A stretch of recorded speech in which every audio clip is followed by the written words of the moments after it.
Okay जी। सो इससे पहले वाली वीडियो में मैंने आपको आयोनिक इक्विलिब्रियम का एक रिवीजन दिया था। तो काइनेटिक्स और इलेक्ट्रो का हम पहले ही कर चुके हैं।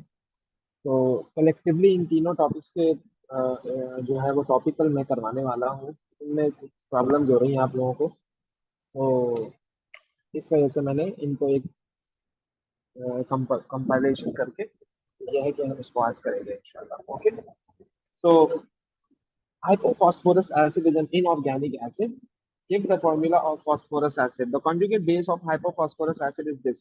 देखो याद रखिएगा, ये कब आया? जब किसी ने जब किसी ने अपना प्रोटॉन का लॉस किया। ऐसे ही ये तब आया जब किसी ने अपना प्रोटॉन का लॉस किया। ओके। तो आप पीछे चले जाओ। प्रोटॉन के लॉस करने का मतलब ये होता है कि ये दोबारा इसके पास आ गया, तो ये H2 था तो ये अब H3 हो गया, और PO2 एज इट इज है, चार्ज खत्म हो गया। बात समझ रहे हो? बड़ा आसान है, ये बहुत आसान है। अब वो कहता है कि H2PO2 minus is a strong reducing agent. It can be used to reduce metal cations without the need for electrolysis. Then experiment an alkaline. This half cell is constructed with this, having the concentration of 0.050. All other ions are at their standard concentration. Standard means 1 mole per dl. Predict how the value of E of this cell differs from its C naught. अभी C naught value है -1.57। अभी इस time C naught value -1.57। बेटा अगर आपने concentration 1 से कम कर दी, अच्छा अब यहाँ बच्चा पूछता है कि सर ये कम हुई है या ज्यादा हुई है, तो वो तो आपको तब बता। आपका ये सवाल है तो वैलिड, लेकिन एक स्टैंडर्ड वैल्यू जब आपके पास 1 है, स्टैंडर्ड कॉन्सेंट्रेशन, तो अब जब 1 स्टैंडर्ड कॉन्सेंट्रेशन है तो ये जो नंबर है ये 1 से कम है। इट्स मीन दैट कि आपने इसकी कॉन्सेंट्रेशन को डिक्रीज कर दिया। According to the equilibrium rule the reaction will move towards right hand side, क्योंकि आपने इसको कम कर दिया, क्योंकि आपने इसको कम कर दिया। ऐसे ही जब आपने इसको कम कर दिया बेटा, तो जब आपने इसको कम कर दिया तो अब क्या होगा? ई नॉट की वैल्यू इंक्रीज होती जाएगी। ई नॉट की वैल्यू क्या हो जाएगी? इंक्रीज हो जाएगी। तो मुझे यहाँ क्या देखना चाहिए कि आपका जो इक्विलिब्रियम है वो कहाँ शिफ्ट हो रहा है? वो राइट हैंड साइड को शिफ्ट हो रहा है। राइट हैंड साइड को इसलिए शिफ्ट हो रहा है क्योंकि जब आपने प्रोडक्ट की कॉन्सेंट्रेशन को डिक्रीज कर दिया, जब आपने प्रोडक्ट की कॉन्सेंट्रेशन को डिक्रीज कर दिया तो ऑब्वियस सी बात है, उसको बैलेंस करने के लिए पीछे से वो आएगा। बात समझ रहे हो? तो रिएक्शन आपका फॉरवर्ड हो जाएगा। याद रखना, जब फॉरवर्ड होता है तो वैल्यू आपकी बिकम्स मोर पॉजिटिव, यानी ई नॉट विल इंक्रीज। यानी जब आपका रिएक्शन फॉरवर्ड होता है तो आपकी ई नॉट की वैल्यू इंक्रीज होती है, और जब आपका रिएक्शन बैकवर्ड होता है तो ई नॉट की वैल्यू क्या होती है? डिक्रीज होती है। ये एक आइडिया है। ओके, तो याद रखिएगा। ये कह रहा है chromium half cell has a standard electrode potential of -0.74 volt. Okay, chromium का इन्होंने दिया हुआ है -0.74 volt. An electrochemical cell consist of an alkaline half cell and a chromium half cell. Construct the standard cell potential. देखो एक का तो इन्होंने आपको दे दिया बेटा, और ये जो इस हाफ सेल का है ये आपको वो दिया हुआ है, ये दिया हुआ है ना? तो हमारे पास फॉर्मूला क्या होता है? ई रिडक्शन माइनस ई ऑक्सीडेशन। तो बेटा यहाँ आपका यहाँ पर आपके पास क्या हो रही है? रिडक्शन हो रही है या ऑक्सीडेशन हो रही है? अब वो दोनों को हम देखकर डिसाइड कर लेते हैं कि यहाँ पर हो क्या रहा है। ओके, कह रहा है H2PO2 minus is a strong reducing agent.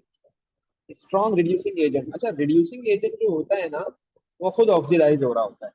वो खुद क्या हो रहा होता है? ऑक्सीडाइज हो रहा होता है। तो इसका मतलब ये ऑक्सीडाइज हो जाएगा।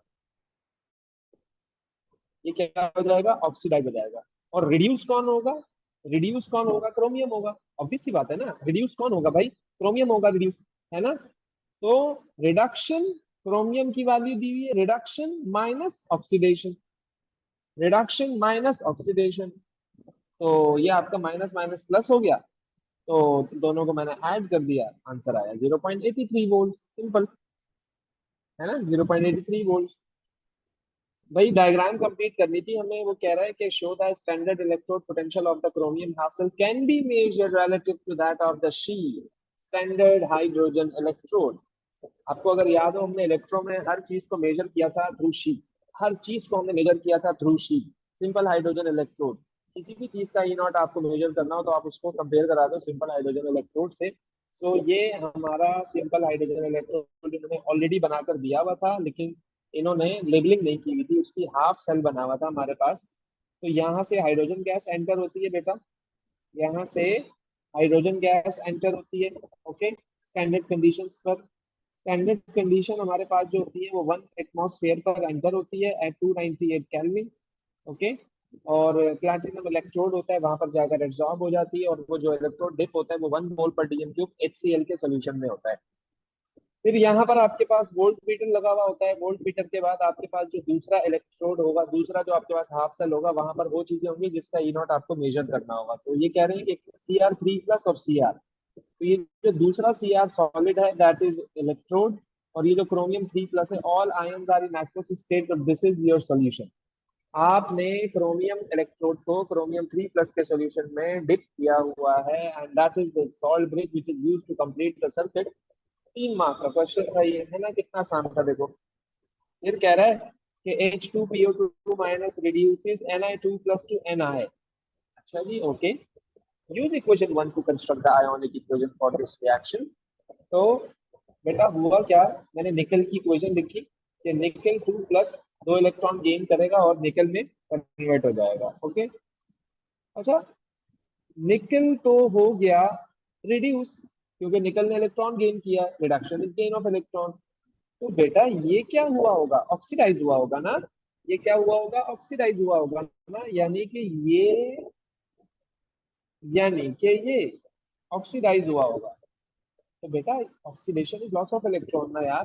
तो मैंने इस इक्वेशन को बेटा फ्लिप कर दिया, क्योंकि ये इक्वेशन जो है वो इक्वेशन को राइट हैंड साइड पे लिखा हुआ है, आप इसे फ्लिप करो बेटा, ये ऑक्सीडाइज होगा। आप इलेक्ट्रॉन का लॉस दिखाओ, आप इलेक्ट्रॉन का लॉस दिखाओ। ओके, तो मैंने इस पूरी इक्वेशन को फ्लिप कर दिया, और दूसरा इसलिए भी फ्लिप किया ताकि ऑपोजिट साइड पर इलेक्ट्रॉन कैंसिल हो सके, ताकि आपके पास एक ओवरऑल इक्वेशन आए। दोनों के इलेक्ट्रॉन तो इत्तेफाकन सेम थे, मैंने दोनों को कैंसिल आउट कर दिया, जो चीजें बची मैंने यहाँ पे लिख दिया, सिंपल। फिर कह रहा है कि shows the results of the series of experiments used to investigate the rates of this reaction. The volume of H2 was measured. Use the molar volume and the data from experiment 1. 1 1 1 1 1 1, यानी कि ये experiment आप select करो। Mole is equal to volume upon 24,000। Volume आपको hydrogen का दिया हुआ है 6.4, मैंने मोल निकाले। जब मोल निकाले तो वो कह रहा है इन 60 सेकेंड्स का दिया हुआ है ये, और पूछ रहा क्या है, पर सेकेंड का, पूछ रहा क्या है, पर सेकेंड का। तो 60 सेकेंड में अगर इतना मोल है तो 1 सेकेंड में कितना मोल होगा, क्रॉस मल्टीप्लाई, आंसर आ गया आपके पास, है ना, क्रॉस मल्टीप्लाई, आंसर आ गया आपके पास, simple. So X would be equal to 2.66 exponent -4, okay, divided by 60, answer आ गया मेरे पास, सिंपल। फिर कह रहा है कि consistent with the rate equation. बेटा ये फर्स्ट ऑर्डर है आपका और ये सेकंड ऑर्डर है, अब हम इसको देख लेते हैं कि कंसिस्टेंट है या नहीं है।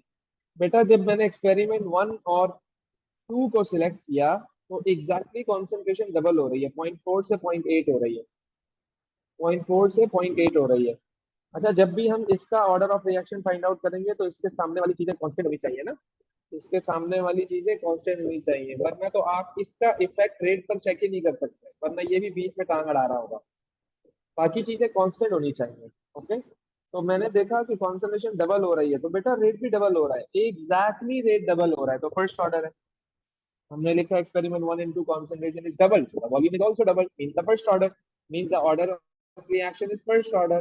अब मैं जब इसका निकालूंगा तो इसके सामने तो कोई वैल्यू सेम है ही नहीं, तो ऐसी चीजों के लिए हम क्या करते हैं, मैंने जब एक्सपेरिमेंट 1 और 3 सिलेक्ट किया तो हमने इसको 3 टाइम्स कर दिया, कॉन्सेंट्रेशन ने 3 टाइम्स कर दी, और ये क्या हुआ, एग्जैक्टली डबल हुआ, ये डबल है ना।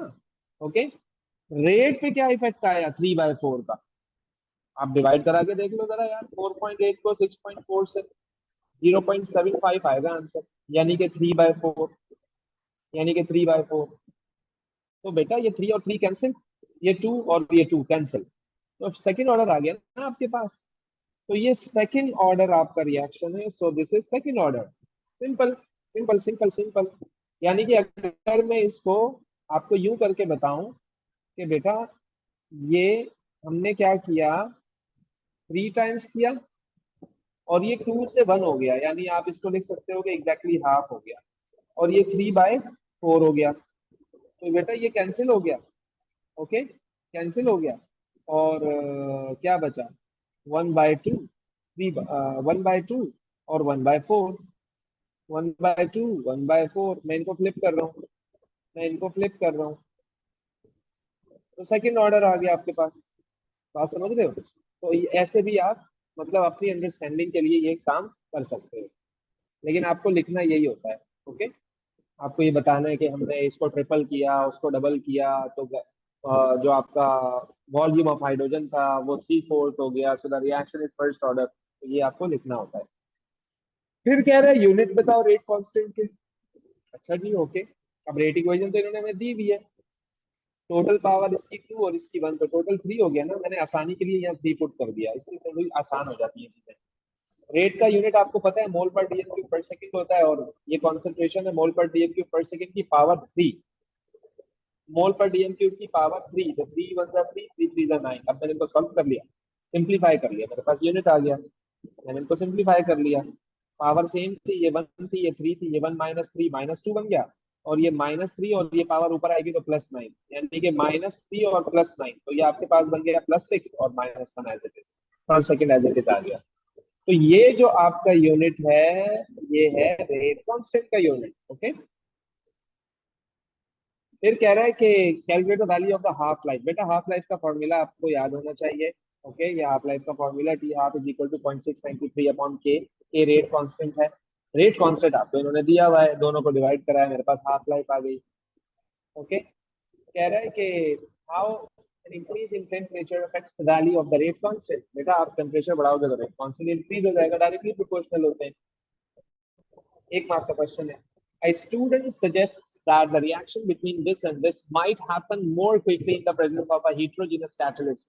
Describe the mode of action of a heterogeneous catalyst. बेटा आपको याद हो हम ऑर्गेनिक केमिस्ट्री में हाइड्रोजनेशन करवाते हैं, अगर आपको याद हो। बेटा होता क्या है, ये आपके पास सरफेस है निकल की, ये आपके पास क्या है, निकल की सरफेस है। ओके, निकल की सरफेस पे हाइड्रोजन को हम एड्सॉर्ब करवा देते हैं कुछ इस तरह से, बल्कि आप इसको यूं कर लो कि कुछ ऐसे हाइड्रोजन एड्सॉर्ब होते हैं। ओके, तो अब हमारे पास आता कौन है, इथीन। इथीन रिएक्शन करके इथेन बना लेता है। तो अब इसने इसके साथ बॉन्ड बनाया, पता है क्यों, ताकि वो इस हाइड्रोजन को ले जा सके अपने साथ, ताकि वो इथीन से इथेन बन जाए, इसने इसके साथ बॉन्ड बनाया। तो पहले हुई एड्सॉर्प्शन, पहले हमने निकल की सरफेस पे हाइड्रोजन को एड्सॉर्ब करवाया, फिर आपके पास रिएक्टेंट आया, अटैक किया, उसने उसने डीसॉर्प्शन करवाई, हाइड्रोजन को वापस लिया, और बस। मतलब कैटलिस्ट ने अपनी सरफेस प्रोवाइड की, this is the heterogeneous catalyst. Heterogeneous catalyst वो होता है जब आपका रिएक्टेंट में गैसेस वगैरह हो और आपका जो कैटलिस्ट हो वो सॉलिड हो, मतलब के डिफरेंट स्टेट्स हो, मतलब के डिफरेंट स्टेट्स। हम इसको यहाँ मेंशन कर देता हूँ ताकि आपको याद रहे बेटा। हीट्रोजीनस का मतलब है जब आपके पास डिफरेंट स्टेट्स।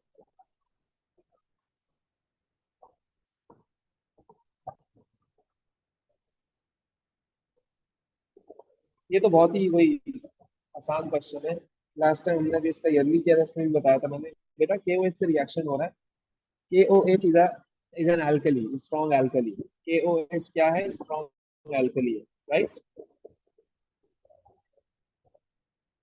तो बेटा ये तो एसिडिक पार्ट से रिएक्शन करेगा। एसिडिक पार्ट से कैसे करेगा, एसिड और base, salt and hydrogen gas, salt और वाटर। तो ये H हट गया और K आकर लग गया, पहले 1 K था, मैंने इसका मॉलिक्यूलर फॉर्मूला लिख दिया और ये 2 K हो गया। मतलब इसी को ही मैंने कुछ इस तरह बना लिया कि अगर 1 K था तो अब 2 K हो गया, सिंपल सी बात है यार। बफर सॉल्यूशन की पीएच निकालनी है बेटा।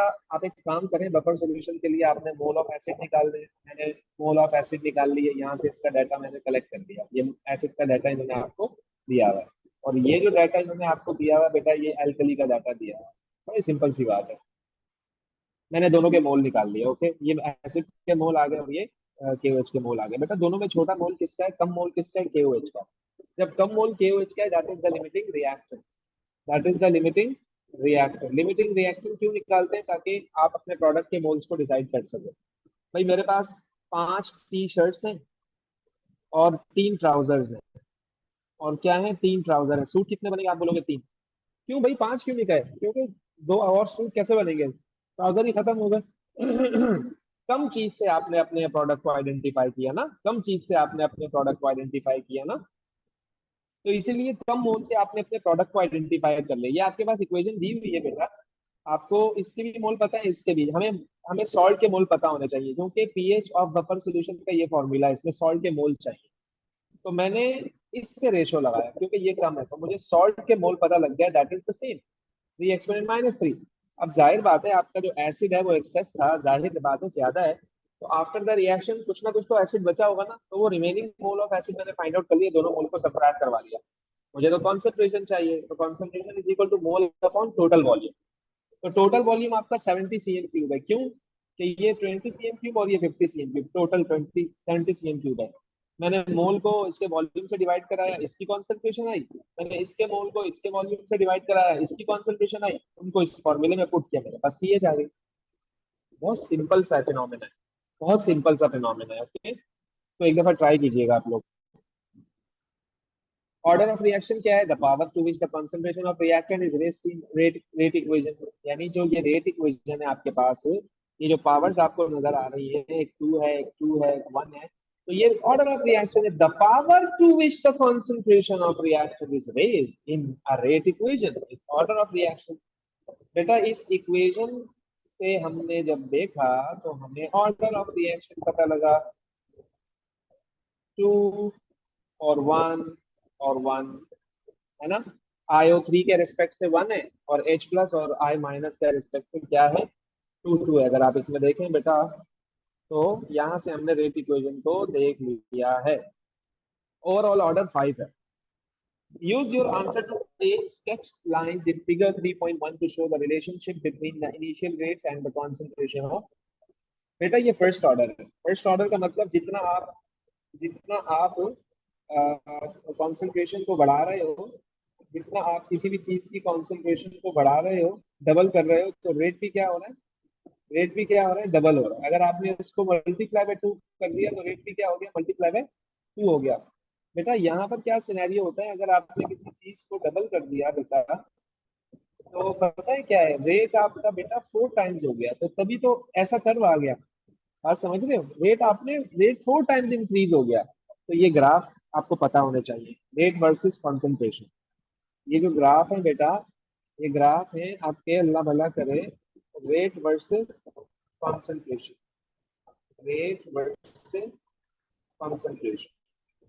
तो ये आपका फर्स्ट ऑर्डर का ग्राफ है, और ये सेकंड ऑर्डर का ग्राफ है।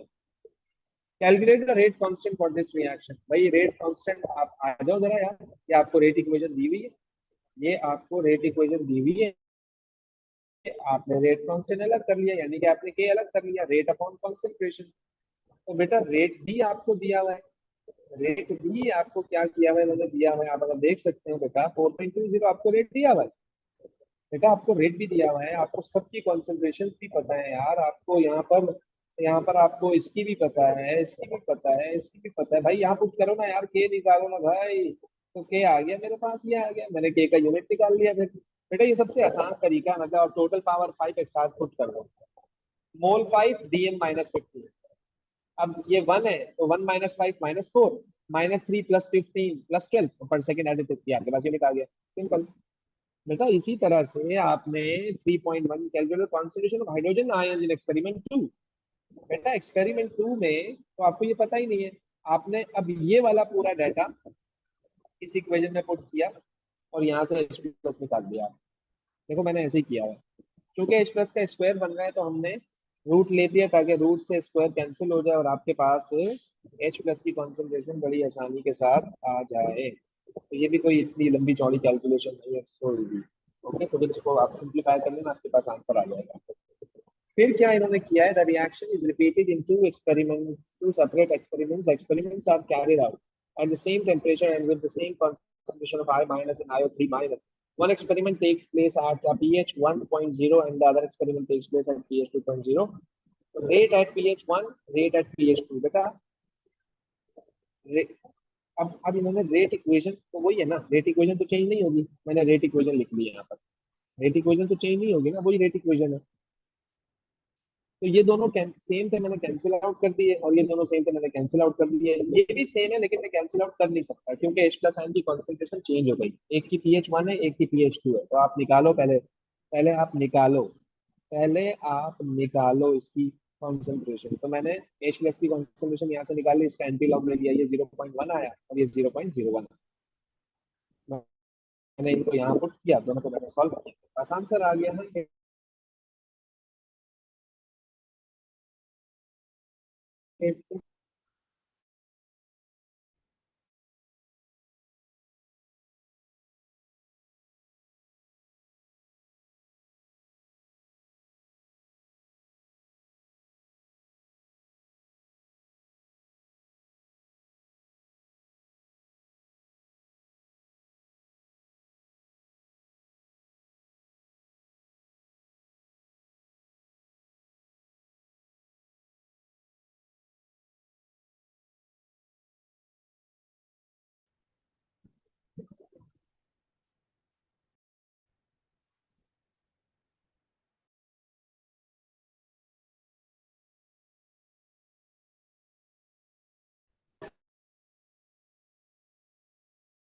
इसमें स्टॉप गया था, पता नहीं आपने कहाँ तक फाइंड आउट कर ली। H प्लस का स्क्वायर है, स्क्वायर से रूट कैंसिल हो गया और हमारे पास आंसर आ गया। इसी तरह से ये दो आपको calculate the value of this.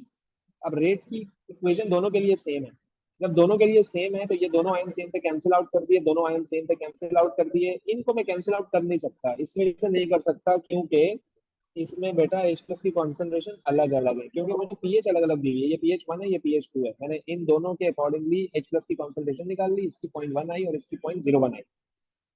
इन दोनों की वैल्यूज को मैंने H प्लस की जगह पुट किया तो दोनों को सॉल्व किया, मेरे पास 100 आंसर आ गया। ओके, फिर वो कह रहा है कि फर्स्ट ऑर्डर है with respect to Fe3 plus और सेकंड ऑर्डर है with respect to I minus. मैंने इसको देखते हुए एक रेट इक्वेशन को डिजाइन कर लिया और कह रहा है कि each step involves two ions. अब मैकेनिज्म इसका आप ड्राइव करो, सेट करो, क्या होगा, प्रोपोज करो, प्रोपोज अ मैकेनिज्म।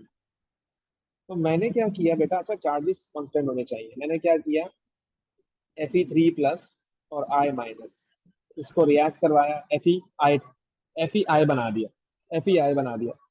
यहाँ चार्ज है +2, यहाँ चार्ज है -1, सॉरी +3 और -1, तो ओवरऑल चार्ज क्या है, +2। यहाँ भी +2 होना चाहिए ना, मैंने +2 लगा दिया। बेटा ये आपका इंटरमीडिएट है, because this is not a part of your reaction, this is not a part of your reaction. तो ये मेंशन कुछ भी चलेगा, बात समझ रहे हो तुम लोग। तो बस देख लेना कि चार्ज बैलेंस होना चाहिए। इसको मैंने यहाँ लिया क्योंकि ये कैंसिल आउट होना चाहिए, it's not a part of your reaction. इसका फिर रिएक्शन करवाएं क्योंकि मुझे 2 मोल ऑफ आयोडाइड चाहिए, तो मैंने एक और आयोडाइड से रिएक्शन करवा के मैंने क्या किया, अब 2 प्लस और -1, तो ये +1 तो ओवरऑल चार्ज है। तो कोई ऐसी प्रोडक्ट बनाओ जिसमें +1 चार्ज है। तो मैंने Fe2 प्लस बना दिया क्योंकि आई नीड Fe2 प्लस, और I2 माइनस बना दिया। अब अगेन दिस इज इंटरमीडिएट क्योंकि it's not a part of your reaction, तो इसको कैंसिल आउट करने के लिए तुम्हें इसको यहाँ लिखना पड़ेगा।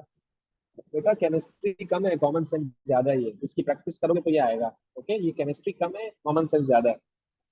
अब मैंने ये इसको जब यहाँ लिखा तो अब Fe3 प्लस मुझे 2 मोल चाहिए, 1 mole I already took, this is another mole of Fe3 plus. तो ये दोनों ऐड होंगे तो फिर वो 2 Fe3 प्लस आ जाएगा, और इसको कैंसिल आउट करना है तो मैंने यहाँ बना दिया ताकि ये कैंसिल आउट हो जाए।